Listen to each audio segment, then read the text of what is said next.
মানুষ গরিব হয় ৭টি কারণে। তারা কখনো ধনী হতে পারে না। এই বিষয়টা আমাদের জানাটা খুব বেশি জরুরি। ৭টি যদি কাজ আপনি রেগুলারলি করতে থাকেন তাহলে আপনি গরিব হয়ে যাবেন। আল্লাহ সুবহানাহু ওয়া তাআলা মানুষকে সৃষ্টি করেছেন এবং কাজকর্ম করার কথা বলেছেন। তাদের নিজের কৃতকর্মের কারণে মানুষ অনেক সময় গরিব অবস্থায় থাকে। রাসূলুল্লাহ সাল্লাল্লাহু আলাইহি ওয়াসাল্লাম তিনি একটা দোয়া আমাদেরকে শিক্ষা দিয়েছেন এবং তিনি নিজেও করতেন। আল্লাহুম্মা ইন্নী আউযু বিকা মিনাল ফাকর। হে আল্লাহ, আমরা তোমার কাছ থেকে গরিবী অবস্থা থেকে তোমার কাছে পানাহ চাই। কেন এটা চাইতেন? কারণ হলো গরিব অবস্থা থাকলে আল্লাহ পাক রব্বুল আলামিন এর কাছে আশঙ্কা করা হয় যে গরিবী অবস্থায় অনেকের ঈমান চলে যেতে পারে। নাউযুবিল্লাহি মিন যালিক। এজন্য গরিবী অবস্থা থেকে আল্লাহ পাক রব্বুল আলামিনের কাছে আশ্রয় চেয়েছেন রাসূলুল্লাহ সাল্লাল্লাহু আলাইহি সাল্লাম। এজন্য এই দোয়াটা বেশি, বেশি করে পড়বেন। আল্লাহুম্মা ইন্নী আউযু বিকা মিনাল ফাকরি ওয়াল কুফরি। ১ নম্বর যে বিষয়টা আমরা বলব ৭ টি বিষয়ের যে কাজটা রেগুলারলি করার কারণে মানুষ গরিব হয়ে যায়। এর ১ নাম্বার হলো অলসতা বা কাজ এড়িয়ে চলা। আপনি যদি কাজ বাদ দিয়ে আপনি যদি ঘরের ভিতরে অলসভাবে বসে থাকেন তাহলে তো অবশ্যই আপনার হাতে টাকা-পয়সা আসবে না, আপনি গরিবই থেকে যাবেন। এটাই ১ম এবং প্রধান বিষয়।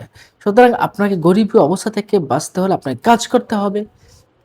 এবং আপনাকে অলসতা ত্যাগ করতে হবে। কারণ হচ্ছে আলস্য সব দোষের আকর। মুমিন মুসলমানদের জন্য কখনো অলসতা মোটেও কাম্য নয়। ২ নম্বর যে বিষয়টা আসে এটা হচ্ছে অপচয় এবং অযথা খরচ।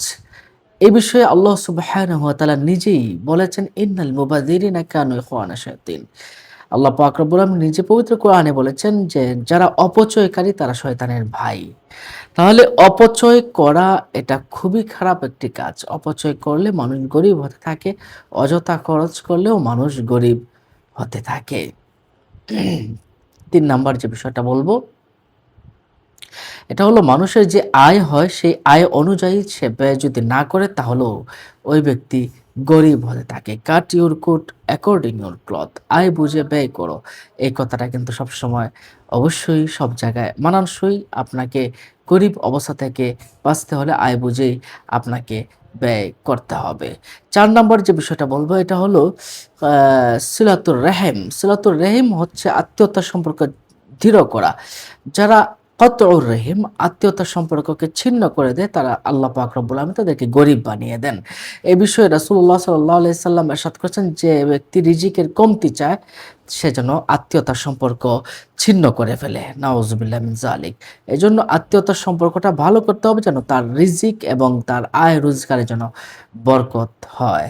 নিশ্চয়ই সেটা বুঝতে পারছেন। এরপরে ৫ নাম্বার যে বিষয়টা হলো হারাম এবং অবৈধ উপার্জন হলে তার আল্লাহ পাক রব্বুল আলামিন তাকে গরিব বানিয়ে দেন। এখন গরিব মানে কি? তার মানসিক টাকা-পয়সার দিক দিয়ে হলেই গরিব বিষয়টা এমন নয়। সে মানসিকভাবে যদি খারাপ অবস্থায় থাকে, যেমন সে শান্তি পাচ্ছে না, পারিবারিক স্বামী-স্ত্রীর বন্ধনে কোনো শান্তি নেই, সন্তানাদি নিয়ে তার কোনো শান্তি নেই, পরিবারে শান্তি নেই, তাহলে বুঝবেন সে খারাপ অবস্থায় আছে। ওই হারাম ইনকাম করার কারণে, অবৈধ উপার্জনের কারণে সে ব্যক্তি তার সুখ-শান্তি নষ্ট করে ফেলেছে। ৬ নাম্বার যে বিষয়টা আমরা বলব এটা হলো দান সদকা করা। যদি আমরা সঠিক মতো সম্পদের যাকাত না দেই, তাহলে আমার সম্পদের পবিত্রতা চলে যায়। সম্পদগুলো খুব দ্রুত হস্তগত থেকে চলে যায়। অর্থাৎ অন্যজনের হাতে চলে যায়। নিশ্চয়ই বিষয়টা বুঝতে পারছেন যে দান সদকা না করলে কমে যায়। একটা যাকাত শব্দের অন্যতম একটা শব্দ হচ্ছে পারিভাষিক একটা প্রতিশব্দ হচ্ছে বৃদ্ধি পাওয়া। যাকাত শব্দের অর্থ হলো বৃদ্ধি পাওয়া। যাকাত শব্দের অর্থ হলো পবিত্র হওয়া। সুতরাং যদি আপনি যাকাত না দেন, সদকা না করেন, তাহলে আপনি গরিব অবস্থায় থাকবেন, সম্পদ কমতে থাকবে। এরপরে ৭ নাম্বার যে বিষয়টা এটা হলো আপনাকে খারাপ সঙ্গ বা বদ অভ্যাসগুলো দূর করতে হবে। আপনি মদখোর, গাঁজাখোর, ইয়াবা, ফেন্সিডিলখোর বা খারাপ মানুষের সাথে চললেন, আপনার টাকা-পয়সা থাকবে না। আস্তে, আস্তে দেখবেন আপনার টাকা-পয়সা সবগুলো স সরে যাচ্ছে। এই বদঅভ্যাসগুলো থেকে ফিরে আসতে হবে। তাহলে এই ৭ টা বিষয় থেকে আপনি যদি হেফাজত থাকতে পারেন, তাহলে অবশ্যই আপনার আ গরিব হওয়া থেকে আপনি হেফাজতে থাকতে পারবেন। ১ নাম্বার আলস্য কা বা কাজ এড়িয়ে চললে, ২ নাম্বার অযথা খরচ করলে বা অপচয় করলে, ৩ নাম্বার আয় অনুযায়ী ব্যয় না করলে, ৪ নাম্বার আত্মীয়তার সম্পর্ক নষ্ট করলে, ৫ নাম্বার হারাম বা অবৈধ উপার্জন করলে, ৬ নাম্বার দান, সদকা, জাকাত না দিলে, ৭ নাম্বার খারাপ সঙ্গ ও বদঅভ্যাসগুলো দূর না করলে। নিশ্চয়ই বিষয়গুলো বুঝতে পেরেছেন।